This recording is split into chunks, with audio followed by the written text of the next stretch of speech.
दिनै बिटिआरनि चिफ मानगोनां प्रमद बर'नि दैदेननाय सरकारा गमामायैनो दिनै मोगथाङाव फोरमान होदों। मानोना गुबुन गुबुन राजनीति दोलोफ्रा दिनैनि दिनावहाय इउपिपिएल सरकारा जेबो जौगाथायनि खामानि मावनो हायाखै होननानै बुंबाय थानायखौ जों खोनादों। आङो दिनैहाय मानास सेरफां समस्तिनि सासे एमसिएलए हिसाबै दिनै आङो रोखायै फोरमायनो लुबैनो हायो बा फोरमायनो हायोदि दिनैनि दिनावनो अनलि आंनि मानास सेरफां समस्तियाव मोनबा खुन्थिया जों गायसनना जाबाय। मोनसेया जाहैबाय मफियाल बाजार टु बालिमारि एलपि स्कुलसिम मोनसे सिसि ब्लक लामा। मोनसेया जाहैबाय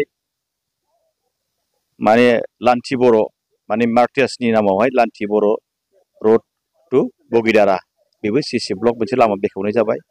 आरो मोनसेया जाबाय आन्डारगाव, मोनसे गोबाव समनि मोनसे ब्रिजनि जेंना दंमोन, बे ब्रिजनि खुन्थियाखौ दिनै गायसननाय जाबाय। आरो बिनि उनावहाय बिष्णुपुर आन्चलिक आख्रास अफिसाव सिलारायनि मोनसे मुर्ति बेयाव गायसननाय जाबाय। आरो बिनि उनावहाय बर' बाजार भिसिडिसिनि बेन्दोङाव बोरिपारा होननाय गामियाव बेयावबो सिसि ब्लक बेखेवनाय जाबाय। दिनै जोबोद गोजोननाय मोनदों।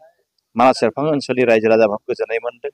मानोना गमामायैनो दिनैनि इउपिपिएल सरकारा बे खामानिखौ मावफुंनो हाबाय। बेनि थाखाय समस्तिनि रायजो राजाफ्रा गोजोननाय फोरमायदों। बेथ' नंखाय नङा।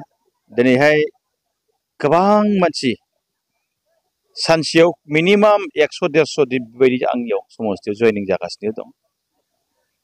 बिनि गेजेराव 100 जन जयन जाब्लाबो हयथ' 80% थाब्लाबो जोंहा जथेस्थ'।